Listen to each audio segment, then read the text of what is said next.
Dieu ne parle pas uniquement en son Fils. Nous remarquons qu'au chapitre 2 de la lettre aux Hébreux, il fait entrer l'homme.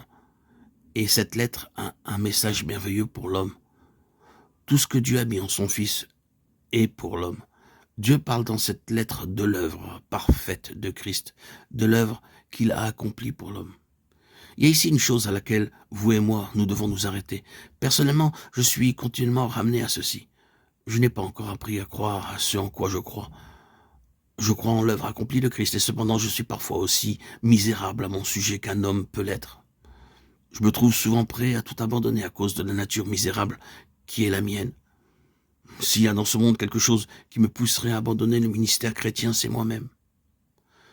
Comprenez-vous ce que je veux dire? Oh, combien nous sommes découragés parce que nous découvrons nous-mêmes. Ainsi donc, nous ne croyons pas ce en quoi nous croyons. Nous croyons en l'œuvre accomplie de Christ, cette œuvre parfaite que Dieu place tout entière à notre compte. Dieu ne nous voit pas en ce que nous sommes, en nous-mêmes. Il nous voit en Christ.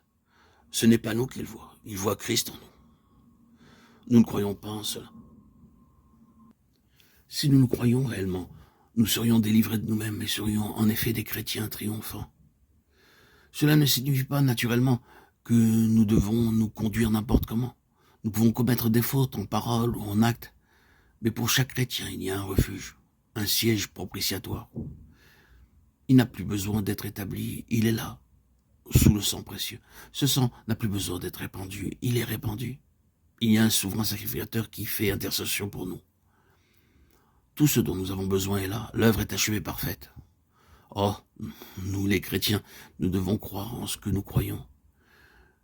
Il faut nous saisir dès demain de tout ce qui est notre foi chrétienne. Mais je sais que nous avons des problèmes lorsque nous disons des choses comme celle-là. Qu'en est-il de ce vieil homme? Peut-être sommes-nous un de ceux qui croient que le péché a été absolument déraciné de notre nature et qu'il nous est tout à fait impossible de pécher. Eh bien, si vous croyez cela, que le Seigneur vous aide. Je crois qu'un jour, vous serez surpris de découvrir qu'il y a encore un vieil homme en vous. Mais laissons cela.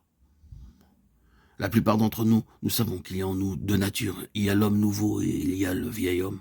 Il y a l'homme spirituel et il y a l'homme naturel. Et cet homme naturel est quelqu'un de très ennuyeux.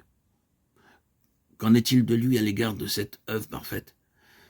Cette lettre nous le dit, lorsqu'elle déclare « Dieu vous traite comme des fils » Hébreux 12:7. Et Dieu aime les fils. Sommes-nous un enfant de Dieu? Y a-t-il eu dans notre histoire cette action profonde de la nouvelle naissance? Avons-nous reçu le Seigneur Jésus? La parole de Dieu nous dit à tous ceux qui l'ont reçu, il a donné le pouvoir de devenir enfants de Dieu. Jean 1:12. Si nous avons reçu le Seigneur Jésus, nous sommes un enfant de Dieu. L'esprit du Fils est entré en nous et demeure en nous.